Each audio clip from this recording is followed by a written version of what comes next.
بۆ تاوتوێکردنی پرسی هەموارکردنەوەی دەستوری عێراق و ڕێخستنەوەی نێوماڵی کورد و دروستکردنی کوتلەیەکی کوردی لە پەرلەمانی عێراق سەرۆکی هەرێمی کوردستان و جێگرەکانی سەردانی نووسینگەی تایبەتی مامۆستا عەلی باپیر ئەمیری کۆمەڵ ئیسلامیان کرد لە شاری هەولێر.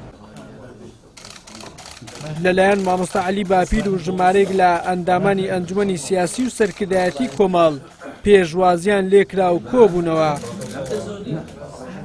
لە کۆبنەوەکەدا مامۆستا عەلی باپیر ئەمیری کۆمەڵی ئیسلامی پشتیوانی خۆی بۆ ڕێخستنەوەی نێوماڵی کورد و یەکخستنی هەڵوێستی لایەنەکانی هەرێمی کوردستان لە بەرامبەر گۆڕانکاری و ڕووداوەکانی عێراق و ناوچەکەدا لە مەڕ پرسە چارنووسازەکان دووپات کردەوە.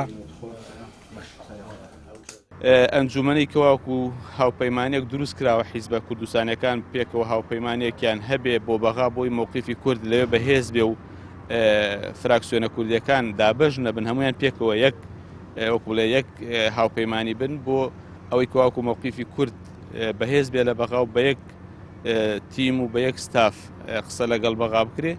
ئەوەش خاڵێکی تر بوو، خاڵێکی کەش هەندێک باسی بارودۆخی هەرێم و ناوچەکە و ئەو وەزعانێک کە ئێستا لە خۆپیشاندانەکانی عێراق و منتیقەکە هەیە.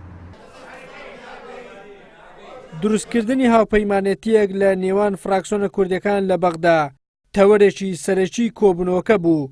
کۆمەڵ ئیسلامیش پشتیوانی لە دروستکردنی ئەو هاوپەیمانێتیە کرد، بەڵام بە مەرجێک هەموو لایەنەکان حەق و مافەکانیان دیار بێت.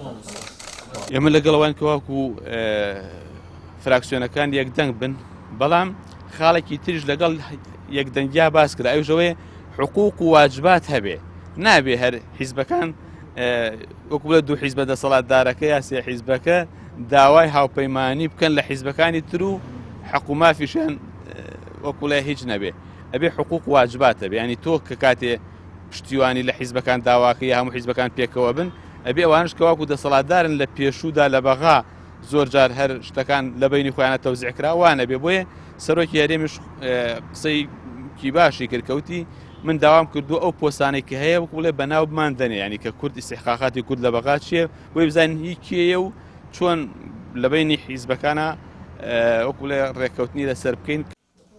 بەپێی زانیاریەکان لە کۆبنەوەکەدا مامۆستا عەلی باپیر داوای لە سەرۆکی هەرێم کردووە پێش ئەوەی وەکو عێراق کار لە کاران بترازێت و خەڵک بڕژێتە سەر شەقام بەجددی کار بۆ چاکسازی بکات.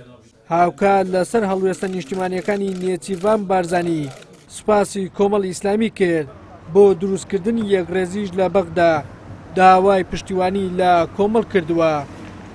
وەلی سەلیم، کەناڵی ئاسمانی پێم، هەولێر.